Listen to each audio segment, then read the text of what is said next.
Okay, so it's Judy Cohen, and this is Wake Up Call 491. Welcome, everyone. I'm in London, and yeah, it's really fun to be doing this from London, although the time really messed me up. Like, I'm used to doing this as I'm barely awake, and now it's at the end of the day, so it's interesting.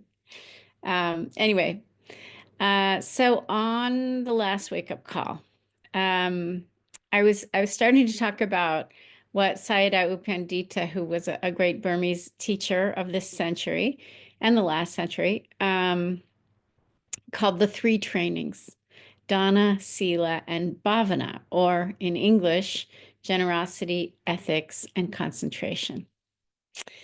And in his teaching, which has been inspirational or maybe aspirational for many Western teachers, I've heard them say, and for many students, these three trainings are a direct path to freedom. And so I thought it would be kind of fun and interesting for us to explore them here.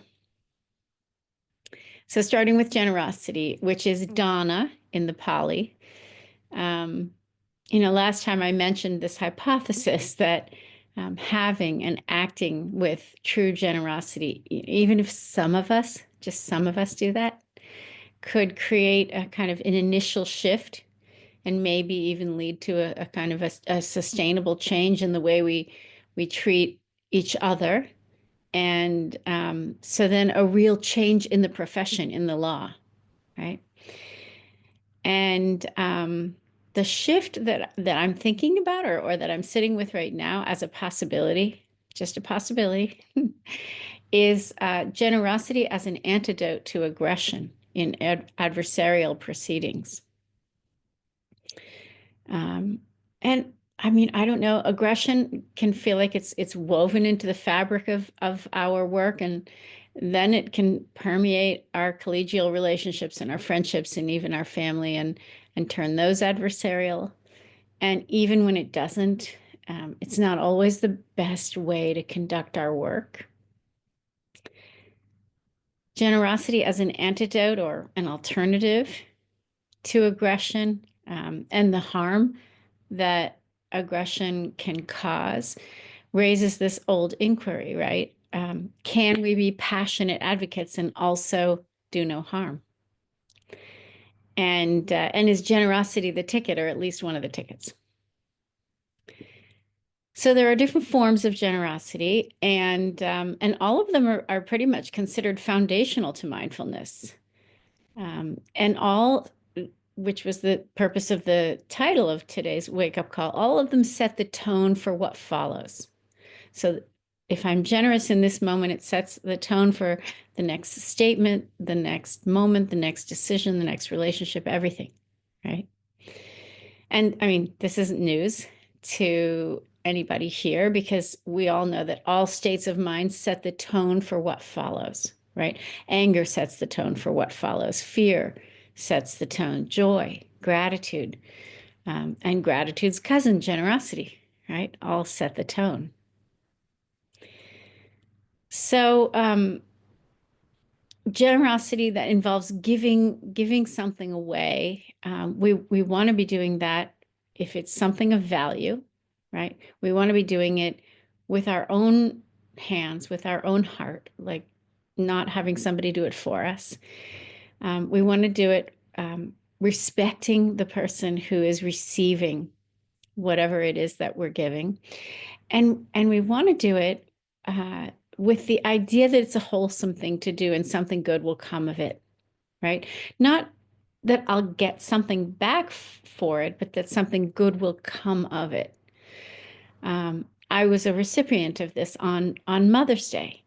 My daughter-in-law made me and her other mother-in-law each a small. It was like a third of an egg carton, and it was filled with treasures and just a teeny tiny succulent in one hole and two little purple flowers in another and a big fat caramel in another and a chocolate in another, right?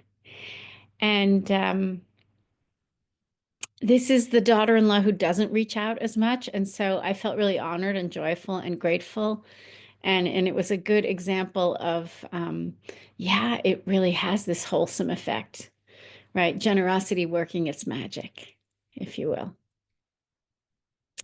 And then generosity isn't always things. It can also be about giving someone uh, something in a more spiritual realm. And one way to think about that is to give someone faith, right? Um, and I don't mean faith in some third party entity or anything like that, but faith in themselves and in their ability to wake up.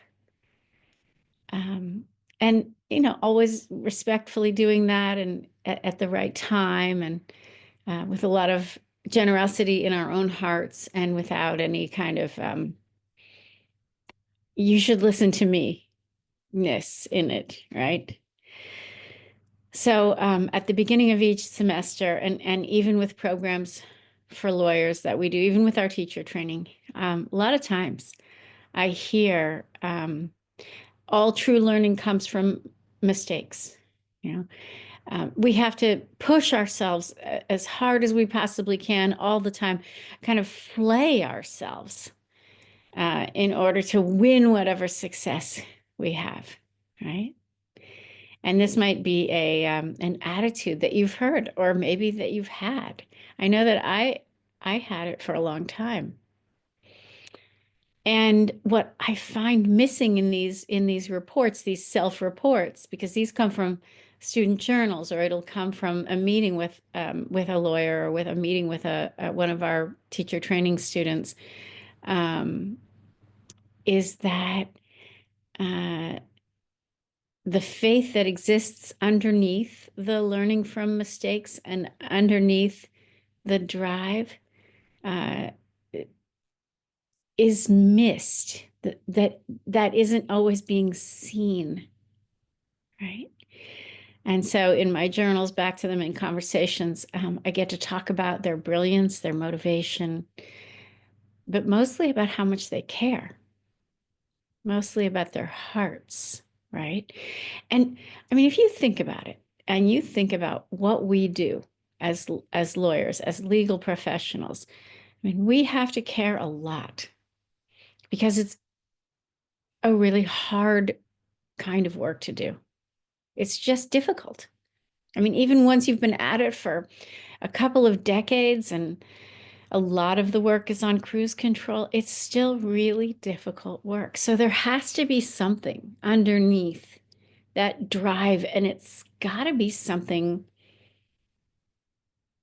intrinsic and motivating. And what I see that's underneath is faith. We have to have faith in our abilities, faith in our own basic goodness. And this is something that, if I'm being generous and if you're being generous, we can reflect this back to people, right?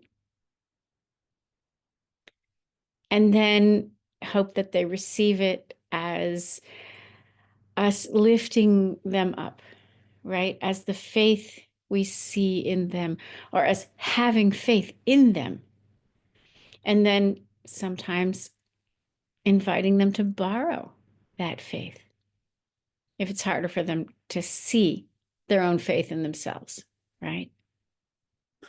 So faith offered in this way as a reflection or as something that can be loaned, it feels like another kind of generosity.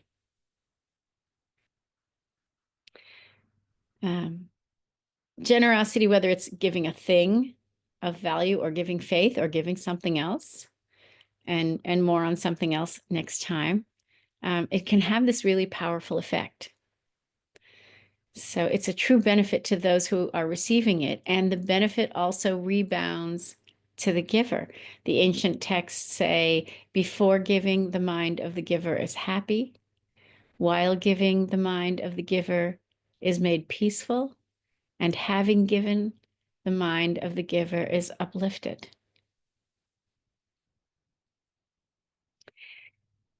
The nature of the gift ends up not mattering too much, although the invitation is for those of us with greater means to give freely to those in need, and of lesser means to give what they can, and for everyone to give the gifts of the heart, of love, of compassion, of patience, of joy. Because these things can change someone's day. They can even change someone's life, right? So it brings me back to the initial inquiry. What if we lawyers had this mind filled with generosity? And we enabled that to infuse our speech, our actions.